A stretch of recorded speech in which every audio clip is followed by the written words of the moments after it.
सहेली।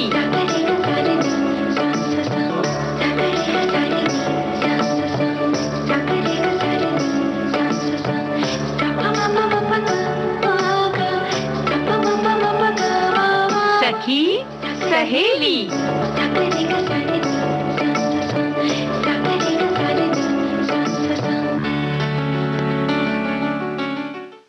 कार्यक्रम सखी सहेली में सभी सखियों, श्रोताओं और सभी सुनने वालों का स्वागत है जी। स्वागत है और स्वागत करते हुए नेहा शर्मा और प्यारी बुआ का नमस्कार। नमस्कार सबको यथा योग्य, जो बराबर के हैं उन्हें नमस्कार, छोटों को प्यार, स्नेह और अविरल स्नेह। और हमें क्या हमारे लिए क्या है? तुम्हारे लिए वो सब प्यार में जो अविरल लिखा था ना, बोला हमने जो अविरल वाला। हाँ, वो अविरल स्नेह तुम्हारे लिए है, क्योंकि तुम सबसे छोटी बिटिया हो जी। सबको पता है, सब लोग इसीलिए तुमको छोटी बहन छोटी बहन छोटी बहन कहते हैं।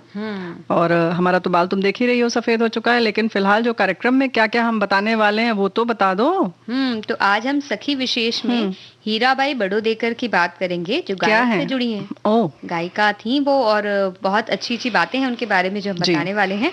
और अंतर्राष्ट्रीय भ्रष्टाचार विरोध दिवस है आज, तो इस बारे में भी बातें करेंगे। यही तो हम कह रहे हैं। इसके साथ साथ अन्न का जो दाना है वो कितना महत्वपूर्ण है और कैसे उसे बचाना है, इस पर थोड़ी सी बातचीत करेंगे जी। और घूमने चलेंगे भोपाल। तो ये तो वर्ल्ड फेमस है कि हमारे देश में ऐसी ऐसी अनोखी जगहें हैं जहाँ चलो तो बस मन खुश हो जाता है। ये तो बिल्कुल बगल में है अपने।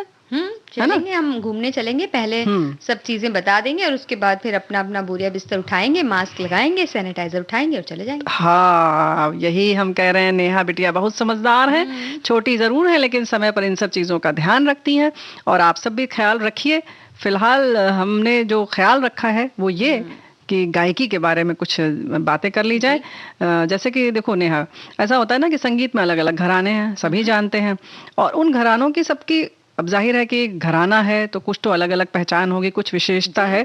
और ऐसी ही एक विशिष्ट घराने की बात आज हम करने जा रहे हैं, उनकी गायकी की। और उनमें जो गायिका हुई हीराबाई बड़ोदेकर की, किराना घराने की सुप्रसिद्ध गायिका विदुषी हीराबाई बड़ोदेकर।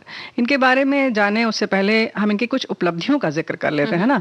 सबसे बड़ा सम्मान उन्हें मिला जब भारत को स्वतंत्रता मिली, और इस दौरान 15 अगस्त 1947 को दिल्ली के लाल किले में ध्वजारोहण के समय उन्हें राष्ट्रगीत वंदे मातरम गाने के लिए बुलाया गया था। बताइए कितनी अच्छी बात है। और प्यारी बुआ, जैसे आपने घराने की बात की ना, तो हर घराने की कोई ना कोई खासियत तो होती है। तो जो किराना घराना है या किराना घराने की जो गायकी है, उसकी खासियत है कि उसमें स्वरों पर ध्यान दिया जाता है। जैसे कोई भी एक स्वर हो तो उसको ले लिया जाता है और उसे बिल्कुल अच्छी तरह से साधा जाता है और उसमें पूरी तरह से ध्यान लगाया जाता है। और जिनकी आज हम बात करें हीराबाई बड़ोदेकर की, तो उनकी एक खूबी थी कि वो तार सप्तक के साज होते थे उसे बखूबी लगाती थी। बहुत मुश्किल काम, लेकिन बखूबी लगाना और जैसे तुमने कहा ना साधना, उस पर टिके रहना सच में मुश्किल काम है ना। लग तो जाता है बहुत क्षण भर के लिए, जिसको कहना चाहिए 0.001 सेकंड के लिए लेकिन उस पर टिके रहना बहुत बड़ी बात है। इसीलिए शायद हीराबाई बड़ोदेकर का इतना नाम। और ये जो उनको तार सप्तक का सा को जो ये बखूबी इन्होंने साधा था, ये उनकी पहचान भी बन गई थी। और इसके जरिए ही उन्होंने कई बार अपने जो गायकी के जरिए भी उन्होंने अपने घराने को काफी प्रसिद्धि दिलाई और एक चर्चित नाम रही वो। बिल्कुल, यूं ही तो नहीं बुलाया गया 15 अगस्त 1947 को लाल किले पर, है ना। तो इस तरह से जब हम कोई एक चीज साध लेते हैं तो कैसे उसमें पारंगत हो जाते हैं और फिर वही हमारी पहचान बन जाती है। और 1905 में हीराबाई का जन्म हुआ था। वो किराना घराने के उस्ताद अब्दुल करीम खां और ताराबाई माने की बेटी के रूप में जन्मी और उनका नाम रखा गया चंपाकली। उनके पिता बड़ौदा के राज गायक थे और उनकी माँ बड़ौदा की राजमाता के भाई की पुत्री थी। हीराबाई की माँ ताराबाई भी उस्ताद अब्दुल करीम खां की शिष्या थी और शिक्षा लेते हुए ही उन्होंने अपने गुरु के साथ जीवन बिताने का निर्णय लिया और इसी के कारण उन्हें अपना राज छोड़ना पड़ा और वो दोनों मुंबई आ गए। जी। और यहाँ उनके 2 बेटे हुए, अब्दुल रहमान और कृष्णा। साथ ही 3 बेटियां हुई जिनका नाम था चंपाकली, गुलाब और सकीना।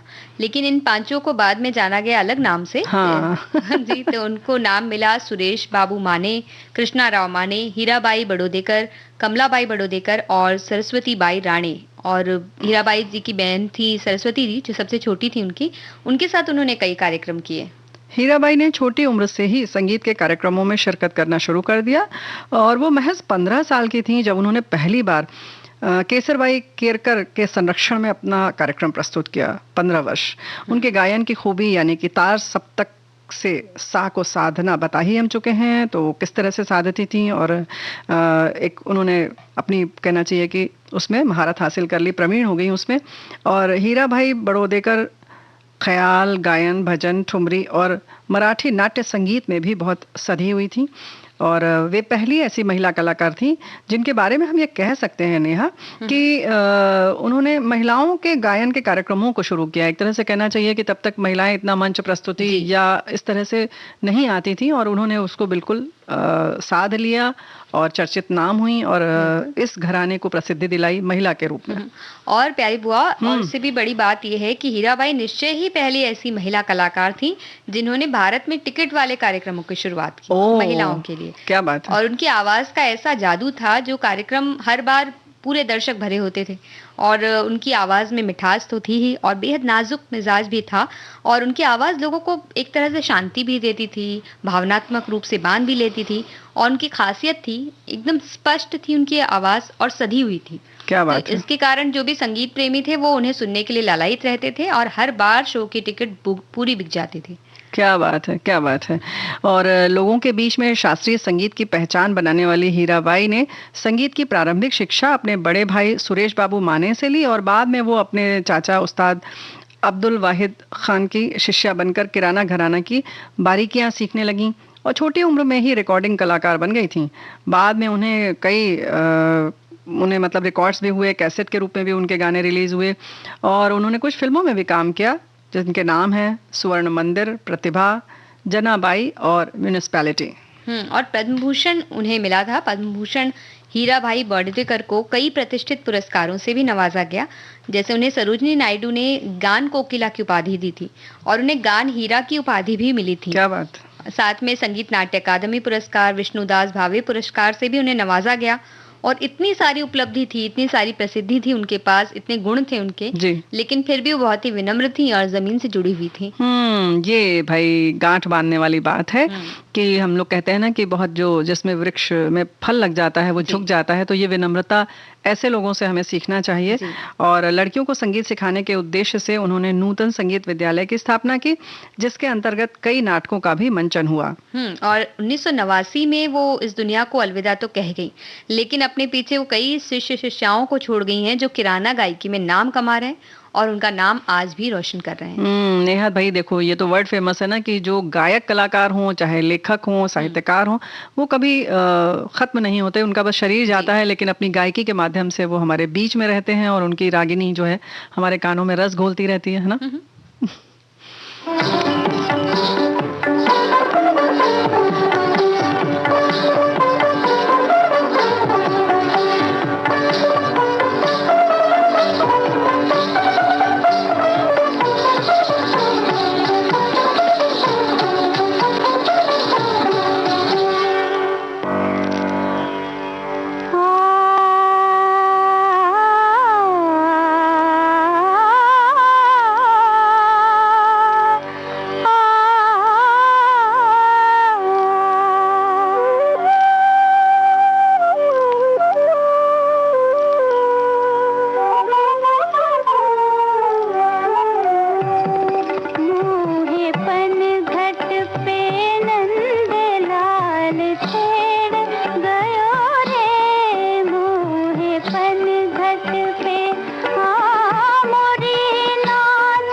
प्यारी बुआ, कितना अच्छा लगता है ना ऐसे सब गाना, ऐसा लगता है ये चलता रहे, बैठे रहे, आराम से सुनते रहे, है ना? नहीं, क्यों आराम से कहे सुनते रहे भैया?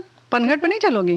पनघट पे तो जाएंगे लेकिन वो तोड़ देगा ना, कगरिया तोड़ देंगे, इसलिए हम नहीं जाएंगे। अच्छा, तो आज हम तो भोपाल चलेंगे ना। चलो, तो मैं बहुत सारे पनघट मिल सकते हैं, झीलों का शहर है, इसीलिए ये गाना बजाया गया लग रहा है ना। चलो कोई बात नहीं। फिलहाल जो ऐसा है ना कि समय के संग खिलवाड़ करना भी बहुत बड़ा भ्रष्टाचार होता है। जी बिल्कुल, और समय ये कहता है कि बेवजह की बातें नहीं करके विषय पर आइए, तो इसलिए हम वो भ्रष्टाचार छोड़कर विषय पर आते हैं। बिल्कुल सही बात है। भ्रष्टाचार जो है एक गंभीर समस्या तो है ही, आप सब इससे रूबरू जरूर होते होंगे।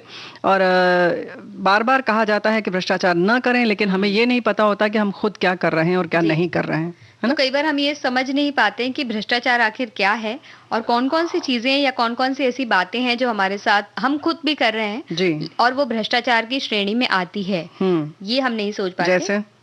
जैसे तो बहुत सारी चीजें हैं, जैसे कि कई बार बच्चों को जो हम लालच देते हैं वो भी भ्रष्टाचार सिखा रहे हैं कि उन्हें कह रहे हैं आप ये करेंगे तो हम आपको चॉकलेट ला कर दे देंगे। तो अभी हम जा रहे हैं बाजार, बेटा हम लौट कर आएंगे ना तो तुम्हारे लिए हम टॉफी लेकर आएंगे।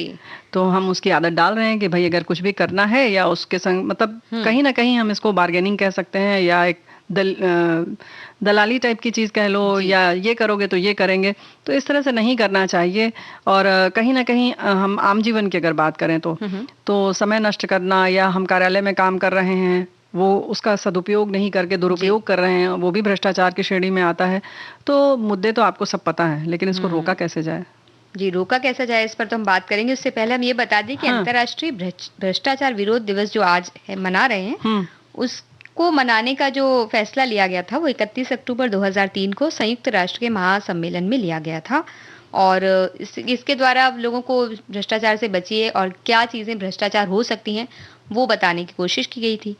और इसे बचने के तो तरीके बहुत सारे हैं। पहले वही जो तुमने कहा कि बचपन से इसका बीज न बोएं, बचपन से बीज ना बोएं, बचपन से बच्चों को बताएं कि कोई चीज, अगर किसी चीज के लिए थोड़ा इंतजार करना पड़ रहा है कि ये काम इतनी देर में होता है, तो अगर वो आपको कोई बच्चा भी मान लीजिए कहता है कि अगर तुम ये कर दोगे या मैं आपका ये काम कर देता, आप मेरा वो काम कर दीजिए, तो इस तरह से जो अदली बदली की चीजें हैं वो ना करके उसी चीज को किसी अलग तरीके से बता सकते हैं कि भाई थोड़ी देर आप इंतजार कीजिए, 2 मिनट रुकिए, 3 मिनट रुकिए, तो उनके अंदर एक धैर्य आएगा, जो धैर्य हमारे अंदर कई बार नहीं रहता। हमें कोई काम करवाना है किसी से, हम कहते हैं कि अच्छा आपको वो 100 रुपए दे रहा, हम 200 देते, हमारा काम पहले कर दीजिए। बिल्कुल सही बात है। तो वो धैर्य वाली आदत अगर हम डाल देंगे तो इस तरह से नहीं होगा कि हम किसी चीज को बाईपास करके या जल्दबाजी में कोई काम करना चाहेंगे। और ये जो है किसी भी चीज के लिए जो जितना समय चाहिए उसको पूरा समय देना चाहिए। और बच्चों को ही बात करेंगे अगर हम, तो उन्हें भी ये बताना चाहिए कि बेटा ये काम इतने ही समय में होगा, प्रतीक्षा कर लो तुम, और इसके लिए जल्दबाजी की कोई जरूरत नहीं है। तो कहीं ना कहीं बीज हम डालते हैं। उसके बाद एक बात और है कि आप बहुत ज्यादा महत्वाकांक्षी जब हो जाते हैं तब भी आपको पैसों की जरूरत पड़ती है, और इसके लिए आप ये इनके इन प्रकारेण जो है वो आप चाहते हैं इधर से भी पैसा आ जाए, उधर से भी पैसा आ जाए, तो वो भी कहीं ना कहीं है मूल में, जिसकी वजह से हम भ्रष्टाचार की ओर उन्मुख होते हैं। हाँ, हम गलत आचरण को अपना लेते हैं। हमें लगता है कि ठीक है, हम किसी का ये काम कर सकते हैं, और मतलब हमारी जो पद या प्रतिष्ठा होती है उसके दम पर हम ये सोचते हैं कि हम ये काम इनका करवा सकते हैं, और हम करवा देते हैं और उसके बदले कोई लाभ हम ले लेते हैं। बिल्कुल, ये लाभ हुआ, या यूं कहेंगे जो हमें उपहार स्वरूप कुछ मिल जाता है। कभी कभी वो सीधे सीधे, आमतौर पर भ्रष्टाचार हम सोचते हैं सिर्फ नगद लेना ही भ्रष्टाचार है, कोई धनराशि लेना ही भ्रष्टाचार है, जबकि अगर हम कोई उपहार लेते हैं वो भी भ्रष्टाचार है। या आप कहीं कुछ और गलत काम कर रहे हैं, या गलत होते आप देख रहे हैं मौन रूप से, वो भी भ्रष्टाचार में शामिल होता है। आप ये मत कहिए कि हमने नहीं लिया लेकिन क्या हुआ, मतलब हमने तो नहीं लिया ना, लेकिन कहीं ना कहीं आप उसके लिए जिम्मेदार हैं। हाँ, क्योंकि वो चीज आपकी नजरों के सामने थी, और अगर आपने उसकी शिकायत नहीं की जी, तो फिर आप उसमें शामिल हैं। अगर आपने शिकायत नहीं की मतलब आप टीम का हिस्सा हो गए। भले आपको फायदा नहीं मिला, हाँ, लेकिन बिना फायदे वाले टीममेट में नहीं, ये फायदा मिला ना, आपको जद्दोजहद नहीं करनी पड़ेगी, आप सुकून से बैठे रहे, आप बस देखते रहे, साक्षी भाव से आप देखते रहे, तो ये भी नहीं चलेगा।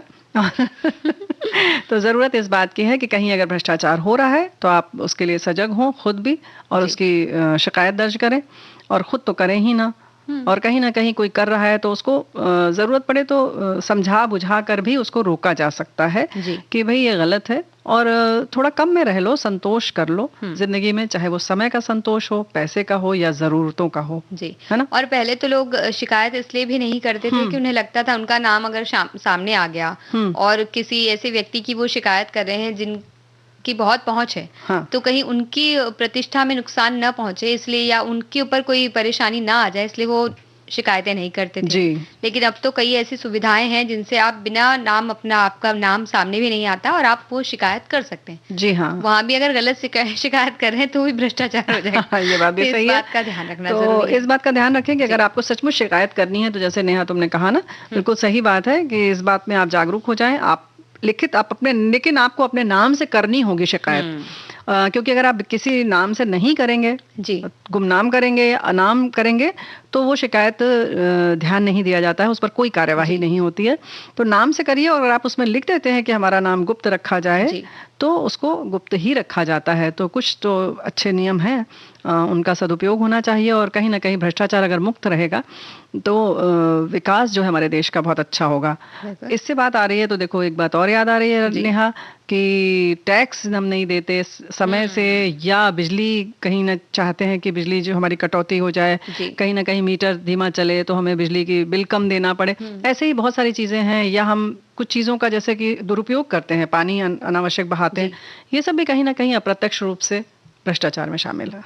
और अगर आप उतनी कमाई कर रहे हैं कि आपको इतना टैक्स देना चाहिए, देश की प्रगति के लिए काम आता है वो टैक्स आप जो देते हैं, तो अगर आप उसको नहीं दे रहे हैं, आप किसी तरह से अपनी आय छुपा रहे हैं, आप किसी तरह से आय का पता ना चले इसलिए बैंक में नहीं ले रहे हैं, आप सीधा कैश ले रहे हैं, तो वो फिर वो काला धन जमा हो जाता है आपके पास, फिर वो भ्रष्टाचार का हिस्सा हो जाता है। तो ये छोटी छोटी जो चीजें हैं इन्हें किस तरह से आप ध्यान में रख सकते हैं। बिल लेते हैं, अगर आप बिल नहीं लेते हैं, हाँ, कोई ये बात बिल्कुल सही है, तो वो व्यक्ति आपका बिल नहीं है, तो उसका अगर मन करे तो वो उतने पैसे को अपनी कमाई में नहीं बताएगा। नहीं, मन करे क्या, वो उसका मन नहीं है तभी तो उसने बिल नहीं दिया आपको। जी, वो भी बात है। तो आप सीधे नहीं अपना टैक्स बचा रहे हैं, लेकिन किसी और की बचाने में मदद कर रहे हैं। तो भाई ये तो वर्ड फेमस है कि अपना सब काम, जो भी नियम कानून सरकार बना रही है, प्रशासन बना रहा है, उसके अनुरूप हम चलें। और नेहा बिटिया ने पहले ही कह दिया, मास्क पहने, सैनिटाइजर से हाथ धोएं और साफ सफाई से रहें। और अब गाना सुना दें। गाना सुना देते हैं। आप हमें तब तक बताइए प्यारी बुआ, जब तक आप गाना सुन रहे हैं तब तक हमें बताइए कि हम कौन कौन से भ्रष्टाचार करते हैं। करती हो तुम? करती। अच्छा, चलिए गिनते हैं हम। और आप जो आपसे हम हमेशा लड्डू उड्डू मांगते रहते हैं वो भी भ्रष्टाचार में आ रहा है, ऐसा लग रहा है। चलो हम वो तो बताएंगे, लेकिन हमारे साथी भी बताएं कि और क्या क्या हो सकता है हमारे आसपास।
बोले तू कौन सी बोली।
कौन सी बोली बोलती है पंछी, कौन सी बोली बोलते हैं नहीं आ रहा है बुआ जी। हमें न तुम फंसाओ, सब श्रोता जानते हैं कि बहुत बढ़िया तुमने गीत सुनवाया, मजा आ गया भाई। तो ये तो भैया वर्ड फेमस है कि हमारे यहाँ जो गीत बजते हैं बड़े मीठे प्यारे होते हैं, और जो नेहा बिटिया चुन के लाती हैं वो तो और ही बढ़िया होता है। लेकिन ये बताओ कि भ्रष्टाचार की बात तो हम बाद में करेंगे, एक और भी एक्ट आया 2013 में, वो बताओ कौन सा था? ये हम सोचते हैं, हम बताते हैं, ऐसा अभी पता तो है। वो एक्ट ऐसा है कि अगर उसको उसकी जरूरत न पड़े, इसके लिए जरूरी है कि हम अपने घर में अपनी बहनें, माता जो हैं, बेटियां हैं, उनके प्रति बचपन से लड़कों के मन में खास तौर से वो सम्मान का भाव रखें हर स्त्री के प्रति। तो इस एक्ट की जरूरत नहीं पड़ेगी, यानी कि बन तो गया है, ठीक है, वो रहेगा किनारे। सोचना तो थोड़ा सा, चलो उसके बारे में बाद में बात करेंगे। और फिलहाल हमारे बहुत सारे साथियों ने बहुत अच्छा लिखकर भेजा है अन्न के बारे में, तो वो एक दो बातें बता देते हैं। जी बिल्कुल, अन्न के बारे में जैसे हम बातें करने वाले हैं, वैसे बोला जाए तो हमारे साथी जो है सब कुछ ना कुछ अच्छी चीजें, अच्छी बातें उनकी जो होती है हम तक पहुंच जाती है, और ऐसा लगता है कि विषय के आसपास पहुंच जाते हैं वो भी। बिल्कुल, और बहुत अच्छा लिखते हैं। कुछ लोग तो ऐसी कवित्व के रूप में लिख देते हैं कि बस दिल तक बात पहुंच जाती है ना। तो पहले हम बताएं कि आप बताएंगे? बताइए। अभी तो देखो 10-20 करने का समय नहीं है, इसलिए तुम बताओ, शुरू करो, क्योंकि तुम्हें सवाल का जवाब भी याद करना है। जी। तो एक हमारे साथी ने लिखा है कि एक ऐसा वायरस है जिसने सालों से बहुत लोगों की जान ली है, उस वायरस को भूख कहते हैं, और इसका टीका भोजन है, तो खाना बर्बाद न करें। क्या बात है, कितने अच्छे ढंग से इन्होंने ये बात समझाई है भाई, हम सलाम करते हैं आपको। बहुत ही अच्छे तरीके से आपने इस बात को 2 लाइन 3 लाइन में कह दिया है जी। और इसका महत्व तो सभी समझ गए होंगे।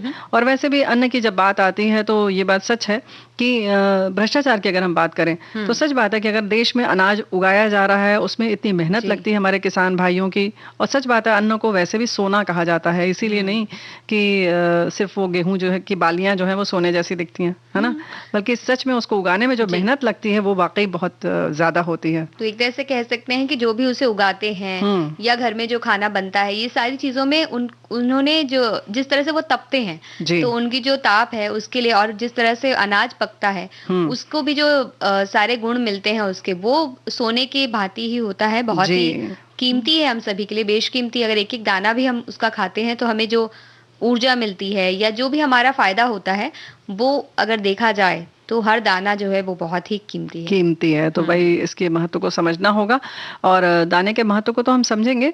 लेकिन अभी तुम बताओ, तुमसे हमने क्या सवाल किया 2013?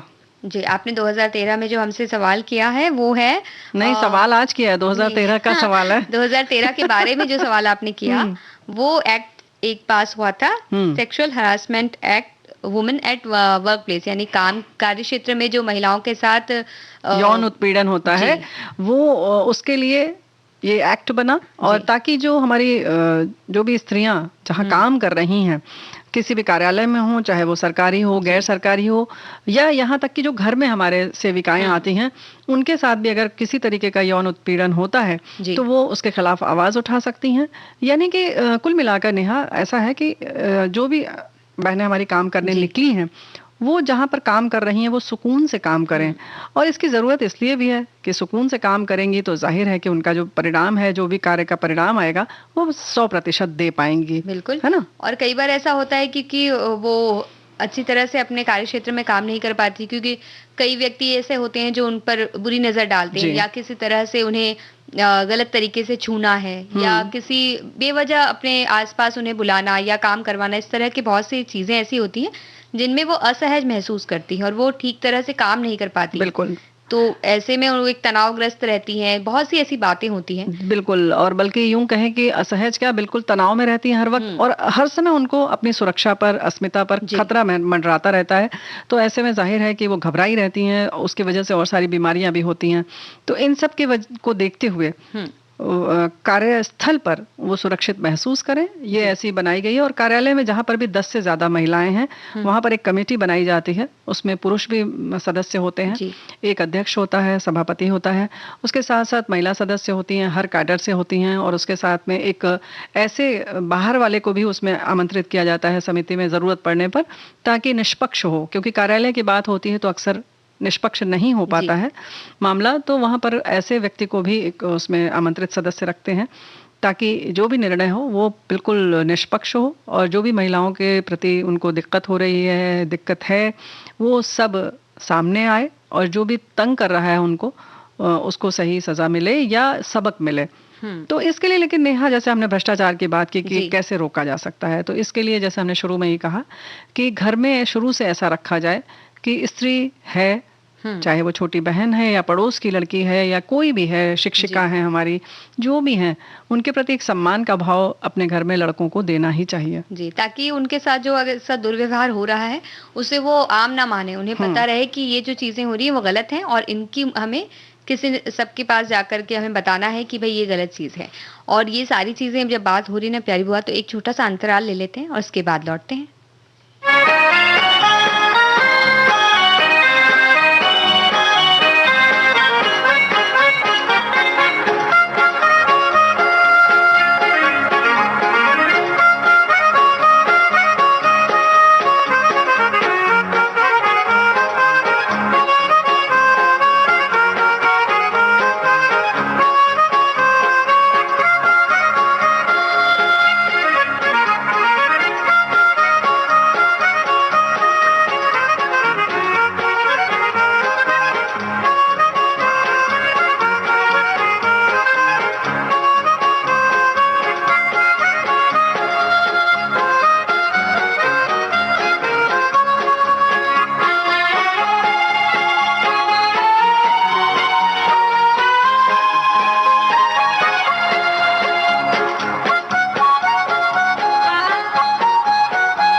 तो अंतराल के बाद हम लौट आए हैं प्यारी बुआ, और आप जैसे अन्न के दाने की बात कर रही थी, तो उसके बारे में आपने विस्तार से कुछ बताया नहीं हमें। अच्छा, सब हम ही बताएं? तो और क्या, अच्छा लगता है ना आप जब बताती हैं।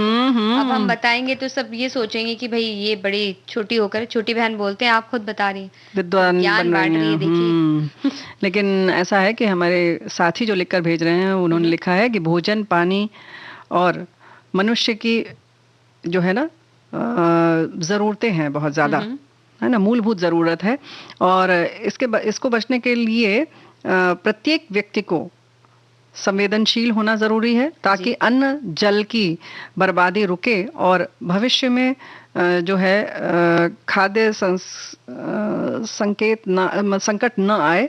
और रोटी बैंक जैसे संस्थाएं जो हैं वो मुंबई में हैं और शहरों में भी होनी चाहिए। तो आपने बहुत अच्छी बात लिखी है, और संकट की बात जो है वो बिल्कुल सही है कि अन्न जो है उसके बगैर जिंदगी की कल्पना नहीं की जा सकती। तो एक एक अन्न के दाने के महत्व को हमें समझना होगा। बिल्कुल। और कई बार ऐसा होता है ना, जैसे अब ये नया माहौल निकला है, देखिए ये बोलते हुए ऐसा लगता है कि हम बहुत पुराने हो चुके हैं प्यारी बुआ। ऐसा तो आप हमें ऐसा ना कि हम अपनी पीढ़ी की बात नहीं कर रहे हैं। क्या कर रही हो तुम? किस पीढ़ी की बात कर रही हो? थोड़ी सी और नई पीढ़ी की बात करें, जिनके लिए हम भी ऐसे प्यारी बुआ टाइप हैं। अच्छा, तो हाँ, उनकी तुम भी हो किसी की प्यारी बुआ? वाह वाह, बधाई हो, बधाई हो। धन्यवाद धन्यवाद।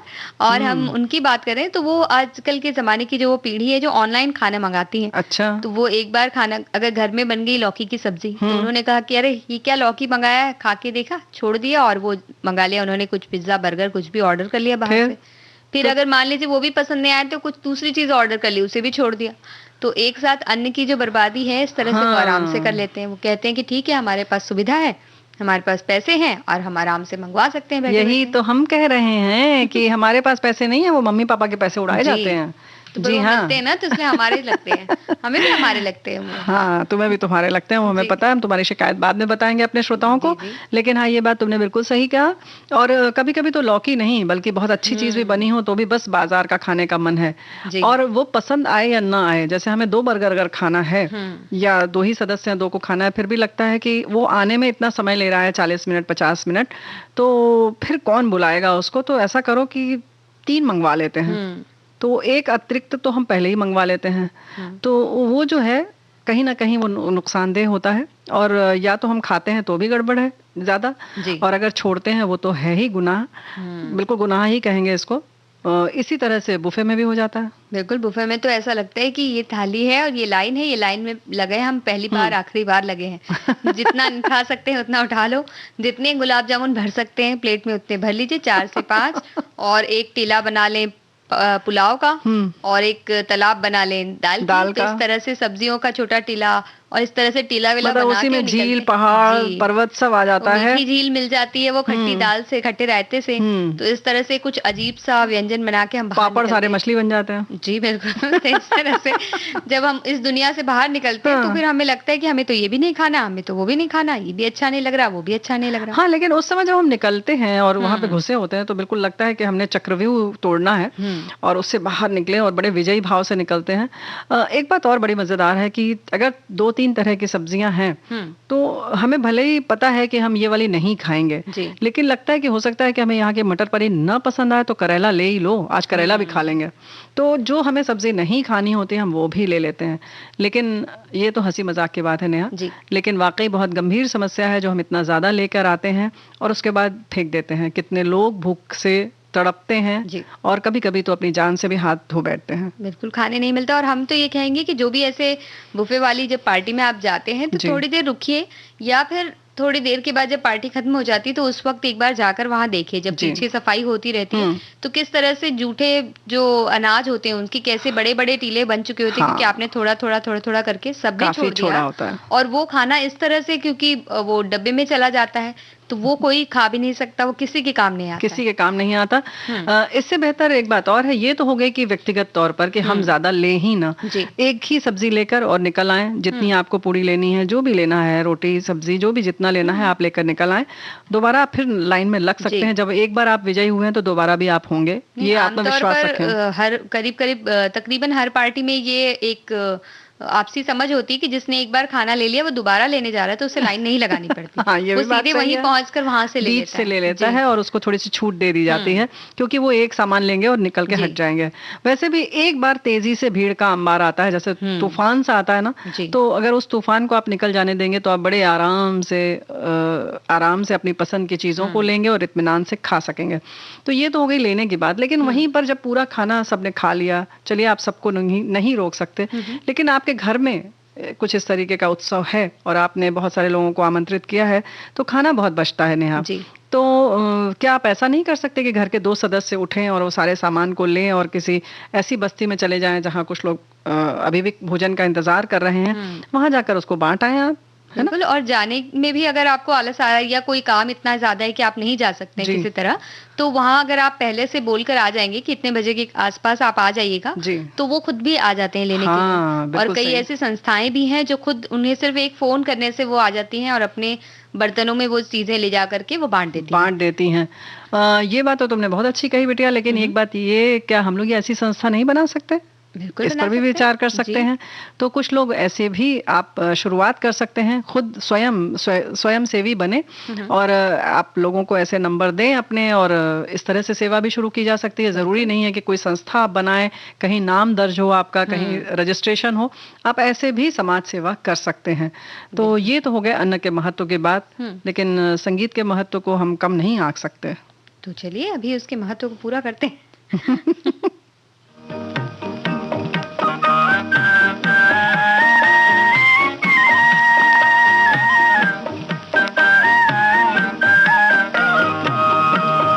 दरिया कटती जाए रे,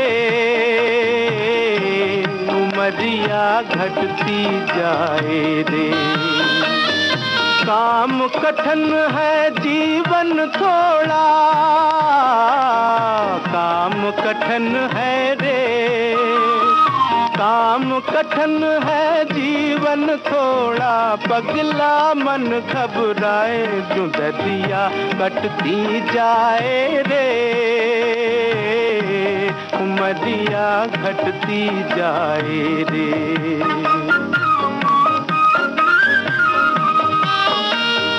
दर्द सहें बन जा रे भैया, धूप में देखें तारे, दिन रात बहाए पसीना हम, कुछ हाथ न आए हमारे, कुछ हाथ न आए हमारे। हमरी सारी मेहनत माया ठगवा ठग ले जाए, जो दरिया कटती जाए रे, उमरिया घटती जाए रे।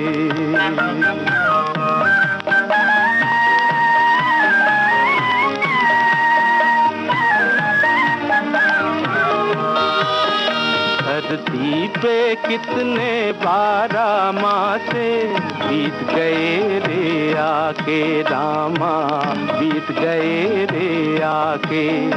दुनिया के लिए है लीला तेरी, हमरे भाग में फाके रामा, हमरे भाग में फाके। कागज हो तो बाच लो रामा, भाग न बाजो जाए, जो दरिया कटती जाए रे,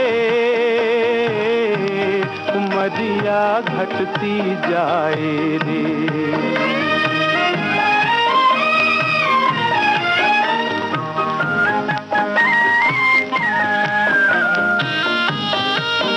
संसार में तेरे लूट मची,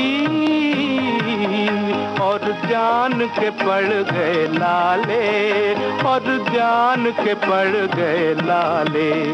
अब रोक जन्म की चक्की रे, अब रोक जन्म की चक्की रे, संसार चलाने वाले, संसार चलाने वाले। काल पड़ा है रोटी का और दुनिया बढ़ती जाए, जो दरिया कटती जाए रे, उमरिया घटती जाए रे। क्या बात है, यही तो हम कह रहे हैं नेहा। देखो हमारे सब साथी इतना बढ़िया लिखकर भेज रहे हैं। इन्होंने 2 लाइन लिखी है, उतना ही ले थाली में जो व्यर्थ न जाए नाली में। है तो बहुत, बार बार हमने इन लाइनों को सुना है, लेकिन महत्व तो बहुत है इसका। और याद कर लिया जाए तो शायद बहुत सारी जगहों पर हम सुधर जाएं। बिल्कुल सही बात है। और हमारे एक साथी ने लिख भेजा है कि दाना अन्न का उपजा, जब किसान की कड़ी मेहनत से, तब मेरा पेट भरा उस अन्नदाता की मेहनत और मोल इतनी ज्यादा है जिसकी हम कल्पना भी नहीं कर सकते। उस अन्न का कोई मोल नहीं, वो अनमोल है, जिसमें किसान का पसीना, किसान की मेहनत, किसान का समय, किसान की उदारता, किसान की आशा की किरण उस अन्न के दाने में छुपी हुई है।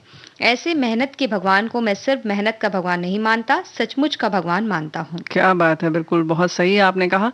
तो ऐसे भगवान के जो मेहनत है, श्रम है, हम उसको नमन करते हैं। तो जाहिर है कि हम अन्न को भी नमन करेंगे और अब उसे नाली में नहीं जाने देंगे।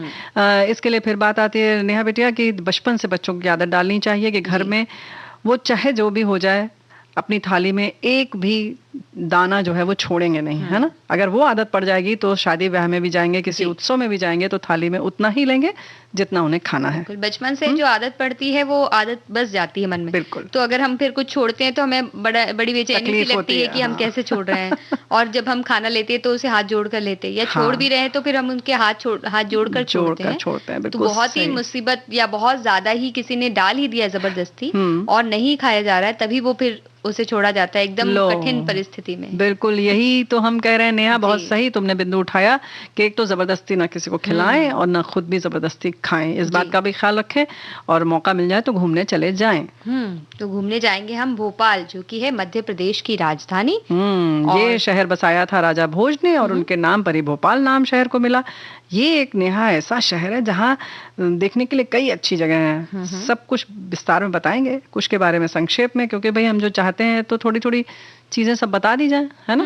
क्योंकि ज्यादा बता देंगे तो फिर घूमने जाएंगे तो ऐसा लगेगा इतना बताया था लेकिन ये तो इससे ज्यादा अच्छा है, या इतना ज्यादा बताया था ये उतना अच्छा नहीं लग रहा है। हाँ ना, तो ऐसा नहीं होना चाहिए प्यारी बुआ, इसलिए हम कम बताएंगे। और जैसा कि हम पहले भी कह रहे थे कि भोपाल को झीलों का शहर कहा जाता है, तो बहुत सारी झीलें हैं, लेकिन उसमें सबसे मशहूर है भोजताल या बड़ा तालाब। तो भोपाल शहर भी इसी तालाब के किनारे बसा हुआ है और यहाँ राजा भोज की मूर्ति भी है और एक अच्छा पिकनिक स्पॉट है, क्योंकि यहाँ बोटिंग की भी व्यवस्था है। तो आप वो पैर से पैडल चलाकर जो बोटिंग कर सकते हैं, और इससे लगा हुआ कमला गार्डन आपका मन मोह सकता है। और साथ ही साथ लोअर लेक भी एक जगह है जो भी बहुत खूबसूरत है, और अच्छी बात यह है कि इसके आसपास बहुत से दर्शनीय स्थल हैं, तो वहां भी हम घूम सकते हैं। हाँ, लेकिन पेडल बोट की जो तुमने बात की, थोड़ा सा मन दुखी हो गया, बड़ा घुटने में दर्द हो जाएगा, लेकिन चलो इतिहास दो लोग होते हैं ना, तो फिर एक पैर चलाएगा और एक वो बताएगा, मतलब दोहरी मेहनत करोगी तुम। चलो ठीक है, कोई बात नहीं, तुम्हारे साथ ही चलेंगे, क्योंकि इसका जो है ना, भोपाल में दर्शनीय स्थलों की अगर बात करें ना नेहा, तो इसका इतिहास भी बहुत समृद्ध है। कहा जाता है कि ऐसी जगह रही जहाँ महिलाओं की हुकूमत रही। यहाँ कोई महल भी है, जिसका कई महल हैं जिनका आनंद लिया जा सकता है। मुख्य महल की बात करें तो 11 किलोमीटर की दूरी पर स्थित रानी महल की खूबसूरती तो भाई देखने लायक है। 3 मंजिल ऊंचे इस महल में गाड़ी से आया जा सकता है। देखा, सुन लिया महल ने, और वहां तक गाड़ी जाएगी। महल के बीच में फुहारा है और उद्यान भी है, तो बहुत सुंदर लगता है। और गौहर महल है भोपाल में, रानी कमलापति महल है, ताजमहल पैलेस भी यहाँ पर है, जहाँ कई बीती समय में क्या क्या हुआ ये सब हम देख सकते हैं, कुछ जानकारी ले सकते हैं। और कई प्रसिद्ध मंदिर भी यहाँ पर, बिरला मंदिर है, भोजपुर मंदिर है, गुफा मंदिर है, और एक कर्फ्यू वाली माता का मंदिर भी है, जिसको स्वर्ण मंदिर भी कहते हैं। क्या बात है। वहाँ पर बहुत सारी जो मूर्तियां हैं, बहुत सारे जो सामान है वो सोने के हैं।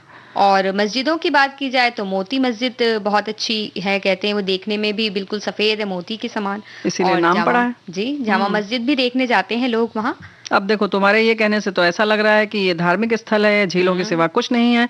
लेकिन भाई नेहा बिटिया की बातों में मत जाइएगा श्रोताओं आप, क्योंकि यहाँ पर और भी दर्शनीय स्थल हैं, जैसे कि वन्य जीवों को देखने के लिए कई उद्यान हैं, जिनमें सबसे प्रमुख है वन विहार नेशनल पार्क। यहाँ हिरन, सर्प, तितलियां, इन सब के लिए अलग अलग व्यवस्था की गई है।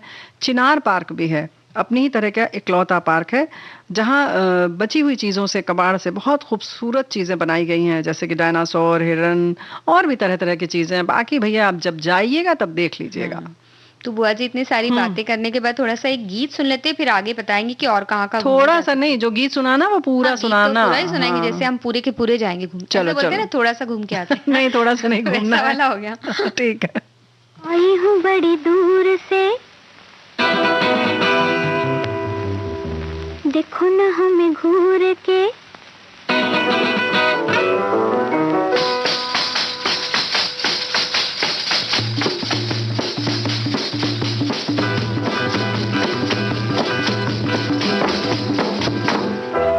आई हूँ बड़ी दूर से, देखो न हमें घूर के, होए होए मेरे होठों पे तराने, क्या क्या लाई हूँ खजाने, वही वही सुन लो ज़माने, वही वही सुन लो ज़माने, आई हूँ बड़ी दूर से।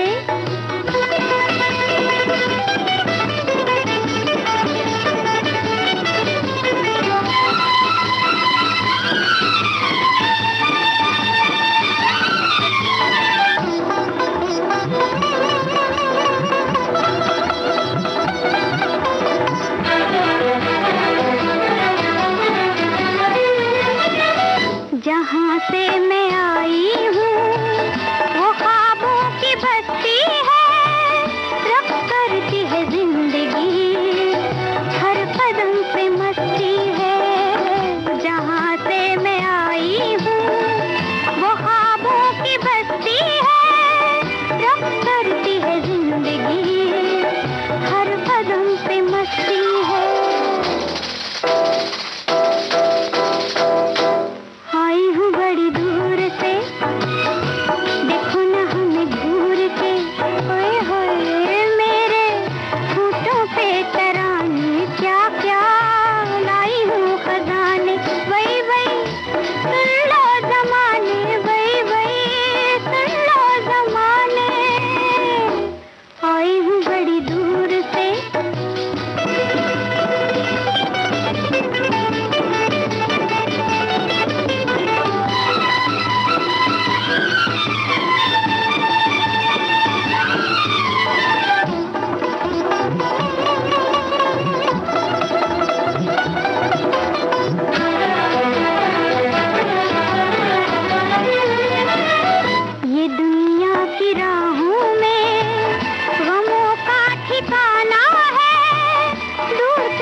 तो बुआ जी ऐसा ही हमें लगेगा जब हम भोपाल जाएंगे। तो कहाँ ऐसे हम दूर गाना कहाँ गाएंगे। है बिटिया? नहीं, ऐसे अच्छा लगता है ऐसे बोलने से। वैसे तो अच्छा। आजकल कुछ भी दूर नहीं रह गया। अच्छा, भोपाल भी खुश हो जाएगा कि अच्छा बड़े दूर से लोग आए हैं। वाह, ये आइडिया बढ़िया है, बहुत बढ़िया है। चलो, वो असल में इसमें कहते हैं ना कि लाए हैं खजाने, तो भोपाल में ऐसे बहुत सारे खजाने प्राकृतिक रूप से हमें देखने मिलेंगे।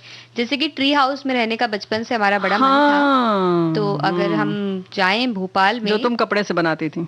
हाँ, छोटा सा ट्री रहता था उसके साइड में, वो खिलौने हरे वाला। रंग का कपड़ा लेती थी तो तुम्हें लगता था कि ये ट्री ही हो गया। चलो, जी, अच्छी जी। बात है। तो वो अगर हम असली वाला ट्री हाउस देखना चाहें तो हम भोपाल के स्वर्ण जयंती पार्क में जा सकते हैं, जहाँ जो खूबसूरत जंगलों से घिरा हुआ है, और यहाँ बंदर और मोर जैसे जीव भी हमें मिल सकते हैं। और इकोलॉजिकल पार्क जो है यहाँ, वहाँ जाएंगे तो जड़ी बूटियों के बारे में हमें पता चल जाएगा। हाँ, तो इस तरह से हम वहाँ जा सकते हैं। और कई संग्रहालय भी हैं इस शहर में। तो जनजातीय संग्रहालय जो है, जो कि आदिवासी लोक कला को प्रदर्शित करते हैं ना। भारत भवन संग्रहालय है, गोलाघर संग्रहालय है, जिसकी ये इमारत जो है ना नेहा बिटिया, वो गोल है, गोलाकार है, तो उसको ऐसे ही बोलते हैं। और रिमेम्बर म्यूजियम है, जहाँ भोपाल गैस त्रासदी की यादों को संजोया गया है। बिल्कुल। और मानव संग्रहालय जो है यहाँ, वहाँ तो जरूर जाना चाहिए, क्योंकि एक बहुत बड़े क्षेत्र में फैला हुआ है और प्राचीन समय से लेकर आज तक की सारी बातें बताता है। अच्छा। बरसों पहले क्या कौन सी तकनीक इस्तेमाल होती थी, वो सब बताते हुए सारे उपकरण वहाँ हम देख सकते हैं। और बस्तर के राजा का रथ है वहाँ, मिट्टी के बर्तन हैं, और भी बहुत सारी चीजें हैं, बस जाके देख लेना चाहिए हमें। अरे लेकिन एक बात और है, जब इतनी दूर जाओ ही ना नेहा बिटिया, हाँ। तो शहर से बस 46 किलोमीटर दूर जो है ना, रायसेन में ना भीमबेटका भी है, वो भी जरूर देखना चाहिए। विश्व धरोहर स्थलों में से एक है। भीमबेटका जंगल के बीच बसी इस गुफाओं में प्राचीन कालीन अवशेष मिलते हैं, और इन्हें नव पाषाण काल में बनाया गया था। तकरीबन 12,000 साल से भी ज्यादा पुरानी है।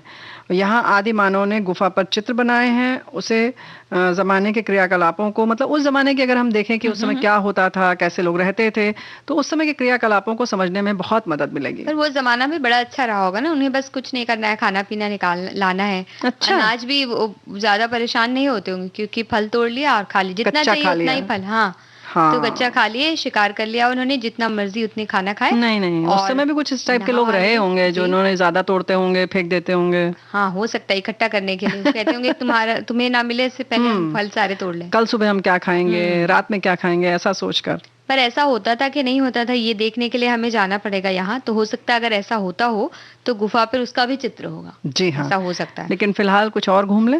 जी, तो रायसेन जिले तक अगर हम चले गए हैं तो वहीं प्रसिद्ध सांची स्तूप भी है।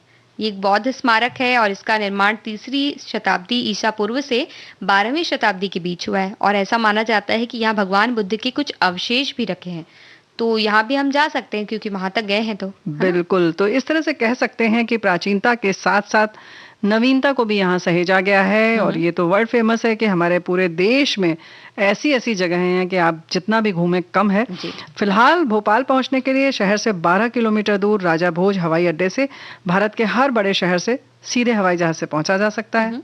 और रेल मार्ग से पहुंचना हो तो इंदौर है, दिल्ली है, नागपुर जैसी जगह है जहाँ से गाड़ियां हमेशा मौजूद रहती हैं। छूट तो नहीं जाती? नहीं, छूट जाती है अगर दौड़ दौड़ के नहीं। अगर पानी वानी लेने चले गए कुछ, तो पहले ही अपना टाइम पर पहुंच जाना चाहिए सारी व्यवस्थाओं के साथ। और सड़क मार्ग से भी पहुंच सकते हैं, अगर छूट गए तो सड़क मार्ग से चले जाएंगे फिर। और गाड़ियां खड़ी रहेगी हमारे लिए, तो थोड़ा सा महंगा पड़ सकता है हमें, लेकिन सड़क मार्ग से भी हम जा सकते हैं। तो ऐसी व्यवस्था है। ऐसे बहुत सारे हमारे देश में जगहें हैं जहाँ घूमना चाहिए, देखना चाहिए और अपने देश के बारे में जानना चाहिए। तो इसके बारे में सोचते सोचते हम एक गीत सुन लेते हैं।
क्या बात है, क्या बात। अच्छा लगा ना बुआ जी आपको गाने सारे अच्छे लगे? बहुत अच्छे लगे। फिल्मों के नाम तो बताओ। तो फिल्मों के नाम हम बताएं तो पहला गीत जो मोहे पनघट पे हमने सुनवाया था मुगले आजम फिल्म का था। ओ पंछी प्यारे गीत हमने सुनवाया बंदिनी फिल्म से। उमरिया कटती जाए मदर इंडिया फिल्म से ये गीत मन्ना डे की आवाज में सुनवाया। और सखी रॉबिन फिल्म का गीत, इस गीत से ठीक पहले हमने सुना था आए हैं बड़ी दूर से। और अब जो गीत हमने सुना है वो जिंदगी और हम फिल्म का है। जिंदगी और हम, और मौसम और हम। क्या बात है, बताओ इसके बारे में क्या कहा जा सकता है। जो मौसम चल रहा है इस समय, तुम उस दिन वहां वो स्वेटर जो छोड़ के आई तो वापस लाई कि नहीं लाई अपना? नहीं, वो हम वहां जाएंगे तब लेकर आएंगे वापस। अभी तब तक दूसरा है, दूसरा जब तक कहीं नहीं छोड़ते बस ऐसे ही एक एक एक एक करके गुम होता चलेगा और फिर कहोगे बुआ नई नया स्वेटर दिलवा दीजिए, नया शॉल दिलवा दीजिए। इसीलिए कह रहे थे शॉल अगर तुम रखती तो न छूटता।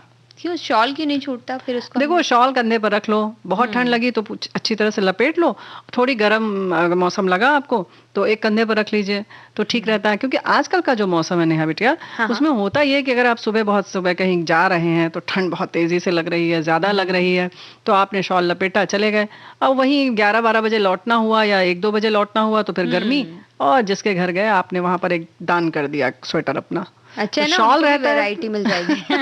कभी वो भी इस्तेमाल करें और कभी हमें भी नया मिल जाएगा। तो हमारे यहाँ भी कोई आए तो छोड़ सकता है। हाँ, ये बात हमारे यहाँ कोई छोड़ नहीं रहा, हम याद दिला देते हैं हर बार। तो इस बार हम चुप्पी से आधे रहेंगे, पर ये भी भ्रष्टाचार में आ जाएगा फिर, तो हमें देना ही पड़ेगा। आज तो इस तरीके की बात बिल्कुल तुम नहीं कर सकती जी। लेकिन हाँ, हमारे साथी जरूर इस बात का ख्याल रखें कि जब निकले। एक बात और है, इसका उल्टा भी होता है। अगर आप दोपहर में कहीं निकल रहे हैं तो आप ये भूल जाते हैं कि शाम को आपको ऊनी कपड़े की जरूरत पड़ेगी, है ना। तो फिर ठिठुरते हुए घर वापस आते हैं और बोलते हैं कि आप अगली बार से लेके जाएंगे। फिर हम सुबह निकलते हैं, फिर लेके जाते हैं, और इस तरह से भूल के आ जाते हैं। तो ये मौसम ऐसा है कि आप जब निकल रहे हैं तो याद रखिए कि कितने बजे आपको लौटना है, तब मौसम या तापमान कैसा रहेगा, है ना।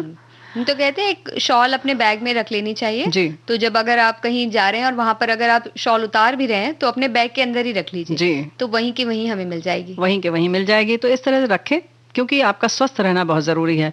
और यही ऐसा मौसम है जब हम अच्छे से हरी साग सब्जी खूब आती है, पत्तेदार सब्जियां खाकर अपनी सेहत बना सकते हैं, सूप पी सकते हैं, खूब सलाद खा सकते हैं ना जी। सारी अच्छे फल और सब सब्जियां इस मौसम में हमें सबको मिलती है और हम अच्छी तरह से खाएंगे पिएंगे तो स्वस्थ रहेंगे। और समय का भी हमें ध्यान रखना है बुआ जी।